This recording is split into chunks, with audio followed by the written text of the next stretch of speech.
Hi, everybody. Hey. Oh, you want me to stop talking? Okay. Yeah.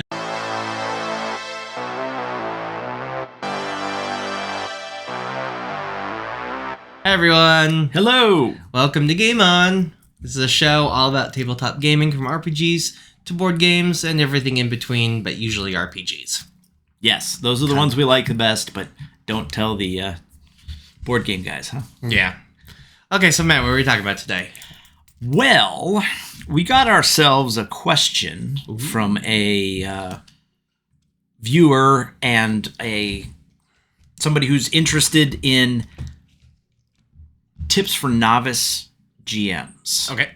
Specifically, should someone who is a beginner stick to pre-written material, modules, adventures, or should they try to homebrew their own stuff right out of the gate? Now, it seems like there'd be an obvious answer to that, but it's not as simple as it may seem.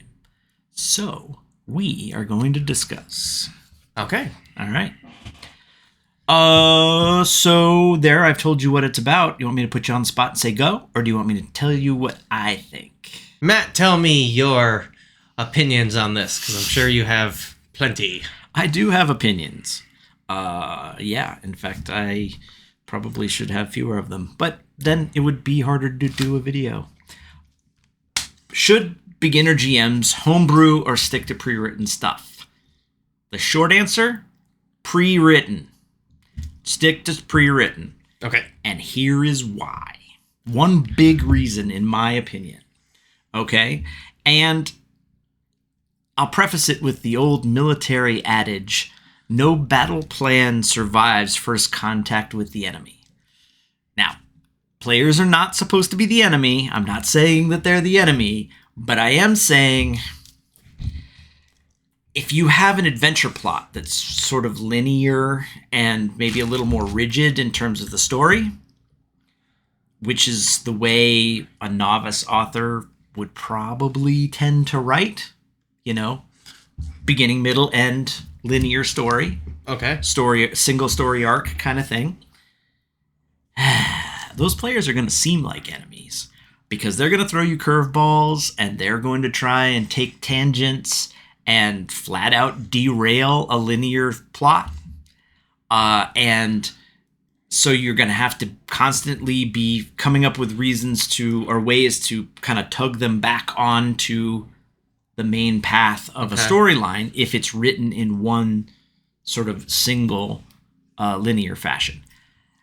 So does that mean beginners are always going to write like that? It doesn't mean they're always going to write like that. It means they're going to tend to write like that because that's how the human brain works when you're telling a story. Yeah. You have to force it to do it the other way. Okay. Which is to make sort of lateral concurrent storylines. Think of it as a tree, and it branches early, and each of the branches flowers out into a bunch of other branches and twigs and everything. Okay. Like that is harder to do because you gotta have a lot of balls in the air, and a novice, a beginner is probably going to have more trouble with that, which is okay.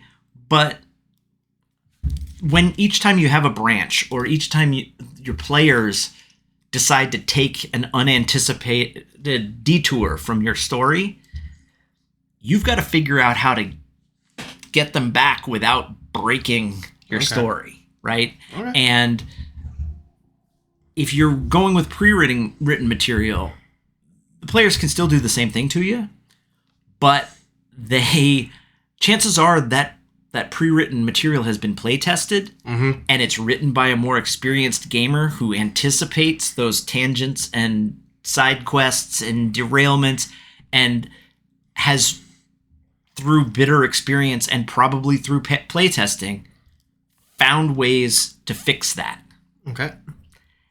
Which means the GM, particularly the novice GM, doesn't have to create those solutions to a problem because some of those solutions are already going to be built into the book, which means they can focus on the parts that really matter being a GM, which is the pace of the game, engaging the players, making sure everybody has fun, Okay. officiating the rules to the extent that you need to have, adjudication of dice rolls and different things. So I think it really simplifies the task for a newbie, a green GM, to have a lot of that troubleshooting done for them. Mm-hmm. Okay. Now, that's my opinion. Doesn't mean I'm right, but, I usually am. Okay. But seriously, what do you think?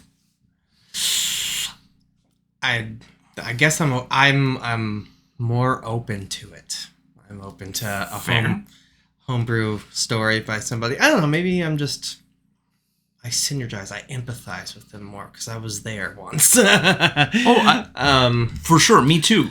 Like I was ambitious enough to think I could do it, and I'll be honest, when I was, a million years ago, when I was a young newbie gamer, I bit off more than I could chew. Yeah. Well, I think you brought up the Prussian military. I can bring up the American military. Go for it. Colonel Goodhead, who said, if we don't know what we're doing, how can the enemy anticipate what we're going to do? There's a certain alarming wisdom in that.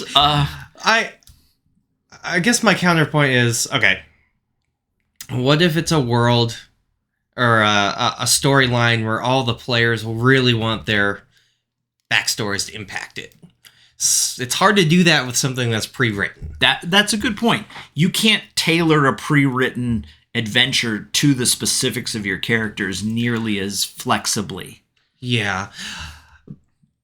I think I have to make a distinction here because there's a difference between a beginner GM who's never ever played and a beginner GM who's played and this is their first time. Okay, so experienced player but new GM versus new to gaming as a whole. Yeah. Okay. Yes. And sometimes that's got to happen. Sometimes people just don't have enough money. They bought the rule book, but module. What do you mean? So I'm gonna try to run a game. I can see that being a situation that happens. Sure, and some rule books in the last few chapters give you rudimentary beginner adventures, but those are pretty thin and not all that interesting or fun to play. Yeah. I was talking to you earlier about this. I'm more concerned about the GM who's never run making their own spells and weapons and feats. And maybe we can agree on this much of it. Don't make up your own rules if you aren't experienced at running games, right? That's gonna be trouble. Or do it in a very open sense where you tell the players, I've never done this before. I'm going to try it out. If we don't like it, we can just retcon it all. Okay. Yeah. Because how else are you going to learn? Well, by picking up a module that's been troubleshot before you ever got your hands on it, right? That you learn from somebody else's mistakes if you have a pre-written module. But if you write your own, you're going to learn from your own mistakes by making mistakes while you're playing. And that's okay, but and you're absolutely right. If you have forgiving players, they will help you, hopefully, rather than hinder you, and they will be supportive and understanding if in creating your own content you dig your own hole to fall into. Yeah. But isn't it better if you don't have to have that? Yes, your players may bail you out, but isn't it better if they don't have to? Yeah, I'll bring up one other point that I know that you were talking about the linear style of writing, narratively, but in a meta sense.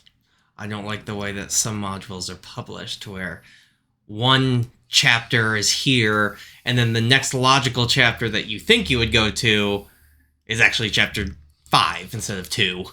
Yeah. So the gripe that I have about specifically older D&D,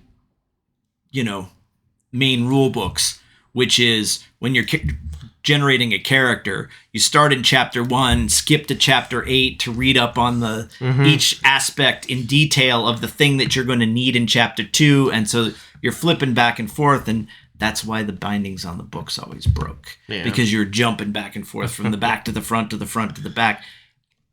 Same idea, right? Like, you want, if you're going to have a linear story, it should be written linear in the book. Okay. There's something to that. I think with a module, an pre-written adventure, I think there's a workaround there. You can go to Staples and for $3 buy those little tabs. Yep. You know, and make your own de facto chapter numbers if you need to. I think you can make that work. But that does speak to a lot of pre-written adventures are not somewhat linear themselves. So if your players are going to break your plot line, whether somebody else wrote it or you did, they're gonna. Yeah. But I don't know. It's a tough call. It is a tough call, but I take your point. Something I did not think of at all is tailoring the content to your player's backstory. That is a huge advantage to homebrewing, or at least homebrewing narrative backstory that you could lay on top of, I believe the term you were using before, the sort of video game term, reskinning. Oh yeah. Right? Like you can put some storyline elements on top of a pre-written adventure and sort of hybridize part homebrew, part pre-written. Yep. And maybe avoid some of the bigger pitfalls, but still have some texture and some personalization to your story. So maybe that's the happy medium, right? I don't know. I want you guys in the comments to tell us what you think, because that would be fun. Well, fun for you guys for sure, and maybe fun for us, unless you tell us we're wrong, and that's no fun at all. Well, just let us know in the comments. Don't forget to hit the like button. Don't forget to hit the like button or the dislike button. If you don't like us, that's fine too. Yeah. But I think you guys all very much. If you don't like us, you don't have to hit any buttons. Like, that's extra effort. Why ask them to do that? Okay then. Oh, you want the feedback? You want them to no? Don't ever do that again. Yeah. Okay. It drives views on YouTube. Fair enough. Engagement. There's no such thing as bad pressing of buttons. Exactly. So thank you guys very much for watching. Again, my name is Justin. I'm Matt. And game on. We do appreciate you guys, and yes, game on.